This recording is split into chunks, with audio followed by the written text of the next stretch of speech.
Good evening, my Real News Media TV family. Welcome back to the channel for another news update for January 5, 2024.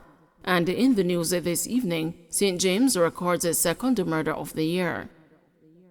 Unknown assailants shot and killed a man in downtown Montego Bay, St. James on Friday morning. The deceased has been identified as 24-year-old Shaquem Lindsay, otherwise called Tino, of a shantytown address in Paradise, Norwood in the parish. Lindsay is the second person to be murdered in St. James since the start of the year. According to the police, Lindsay was killed along St. James Street at about 4 a.m. Citizens reportedly heard explosions and alerted the police. Upon the arrival of the lawmen, Lindsay was seen lying on his back with gunshot wounds to the upper body. He was transported to hospital, where he died on arrival. St. James recorded the most murders of all parishes during 2023. On Wednesday, a mechanic was gunned down in the parish. St. James, a 14-year-old charged with attempted rape. A St. James, a 14-year-old boy, was on Thursday charged on allegations of attempted rape during a break-in in the community of Mount Salem. The teen was charged with attempted rape, burglary, and wounding with intent after a question-and-answer session. His court date is being finalized. The police report that about 11:40 p.m. on Tuesday, January 2, the boy gained entry into the victim's home, where he allegedly attempted to rape her. The police say a struggle ensued and he used a knife to inflict several stab wounds to her upper body and head. After she made an alarm, he ran from the home. On Wednesday, January 3, a resident accosted the boy and escorted him to the police station. He was charged the following day. Father-son bond broken with Central Kingston double murder. One of two men shot dead in Wednesday's double murder on Wildman Street in Kingston has left the mother of his child saddened that the bond between father and the son has been broken. Akil Bull Ainsworth, 26, and the 30-year-old Deshaun Eddie Palmer, both of Wildman Street Rose Garden addresses, were among three persons shot about 8 p.m. Both succumbed to injuries while the other person remains hospitalized. It was like a nightmare for Shireen Morris when she got the news that Ainsworth had been gunned down. They cut my son and his dad bond short, she told the news from her location overseas. She said she sent her son to spend the time with his father. The news gathered that Ainsworth was an employee of Burger King and the Palmer was employed to Egg City. Morris said she is not clear on what transpired and why they were killed. In a series of social media posts, she details how Ainsworth was a good father to his son. The news understands that the men had just returned home after attending an event to pay their round robin when they met their demise. A source with knowledge of the area told the news that a shooting occurred on Monday and Wednesday's deadly attack may have stemmed from that incident. Residents, however, are concerned that the police officers who were stationary in the area are no longer present. Man, them start the year same as last. As the police gone, vehicle ones park and patrol happen every day, the resident told the news. Reports are that a lone gunman walked up to the men and opened fire before escaping on foot in the area.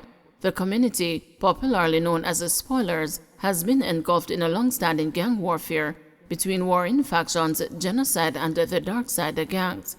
Many lives have been lost, injuries, and the families displaced. The Kingston Central Police say investigations into the double homicide and the shooting are ongoing. The Kingston Central Police Division recorded a 17% reduction in murders last year. At the close of 2023, the Jamaica Constabulary Force said 40 people were killed in violent attacks compared to 48 in 2022. Police search for suspect linked to multi-million-dollar drug bust in St. Elizabeth. The narcotics police have launched a search for a suspect in connection with Thursday's multi-million-dollar drug bust in St. Elizabeth. The police seized 13.5 pounds of cocaine with a street value of 30 million Jamaican dollars and 220 pounds of ganja with a street value of Jamaican $2.2 million during an operation at a dwelling in the community of Warminster. More than $1 million in cash was also seized. Head of the Narcotics Division, Superintendent Dwight Daly, told the news that the cops are probing a possible international drug trafficking ring. Cetron Smith of Warminster District, St. Elizabeth, has been listed as a person of interest in the case. He is being asked to report to the Narcotics Area 3 office located along the Cartwright Road in Mandeville, Manchester by 10 o'clock Saturday morning.